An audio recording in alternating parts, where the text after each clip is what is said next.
He waited.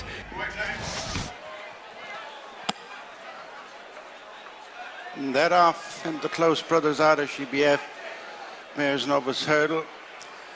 And it is Cottesloe, and on the inside, the Great Time to Shine, followed by Cottesloe Sunshine, tracked by Caroline Bamboo. And the market topper 6.5. On the outside is Beaufort Storm.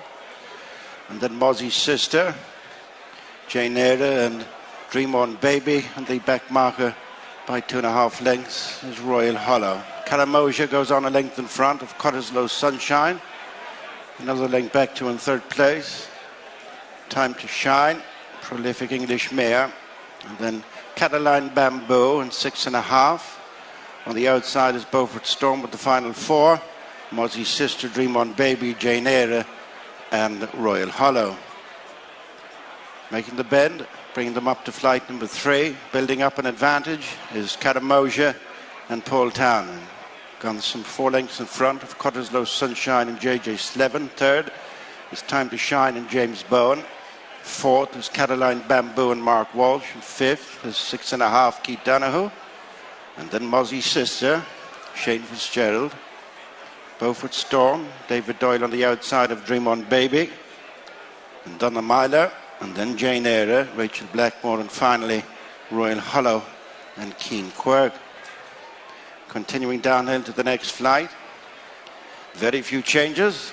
It's Cottesloe followed by Cottesloe Sunshine and Time to Shine. And then Caroline Bamboo in 6.5. They're over in a disputing 4th.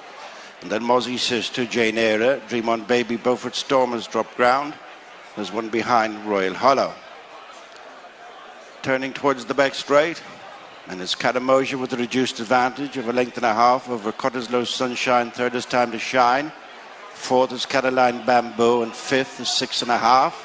And then Mozzies Sister. And Dream On Baby as they race down the far side.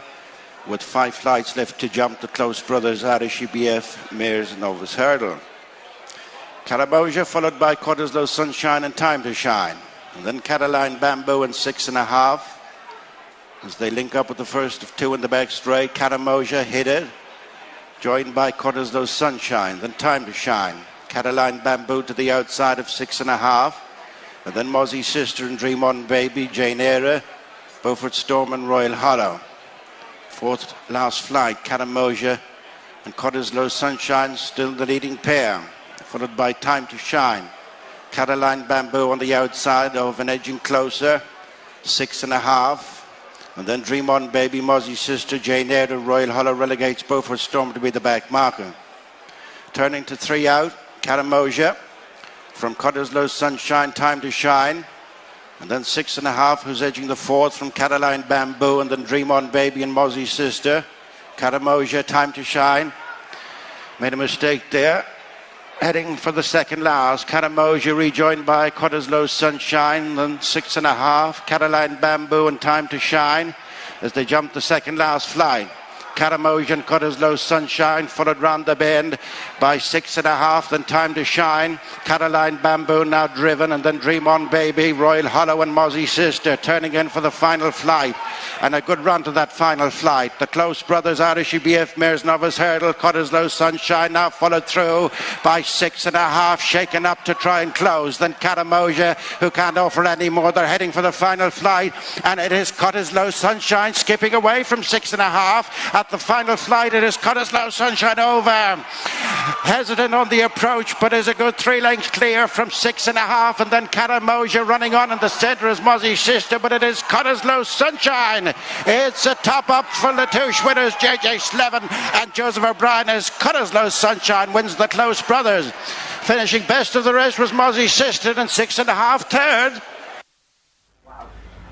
Cottesloe Sunshine then runs ahead, a good winner of this €40,000 contest, keeping up the gallop, got under the final flight a little bit, but from that point on, nothing getting near to her. Got a nice close-up over there on the run-in. 33-1 she returns, Ruby, and the favourite was fighting a losing battle going to that final flight. Most certainly was, Gary, and Punchestown has reverted to type with the Punchestown form not holding up, and those, well, the winner wasn't at Cheltenham, but just a fresher horse. But this was a steadily run affair, Gary.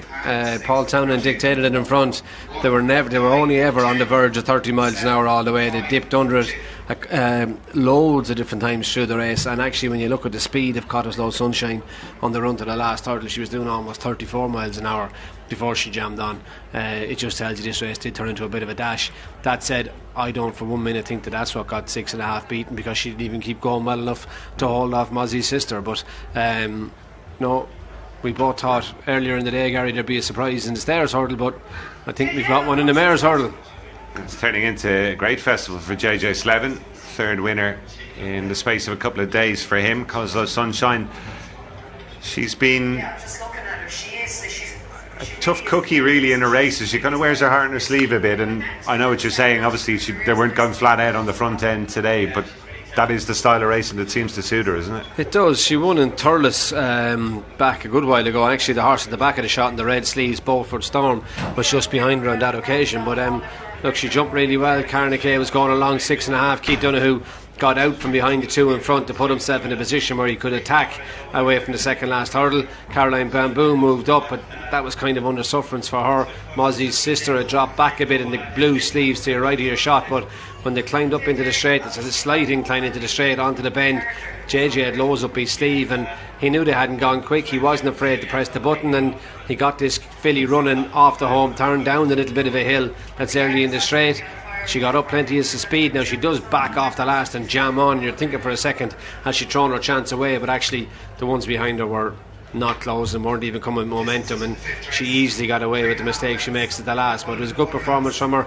She's good and tough, and Joseph O'Brien's horses are in really good form. Big chance in the Guineas on tomorrow afternoon, of course, and the Yard's in really good form. And you know, we wondered about them maybe at Cheltenham in March. They're absolutely flying now, whereas you can see that the Cromwell horses are just coming to the end. And of course, Home by the Lee is the big hope for Messrs O'Brien and Slevin in the feature event later on. He's obviously been to... That'll be some training performance. I was going to say, to get him back after the way he ran at Aintree last time, having been taken out by the fall of Crambo at Cheltenham. Another look at the closing stages. Beaufort Storm pulling up out the back, and Mozzies Sister running on well. Declan Quealy's horses continuing to go well, which would be encouraging for Rocky's Diamond later on, wouldn't it? Yeah.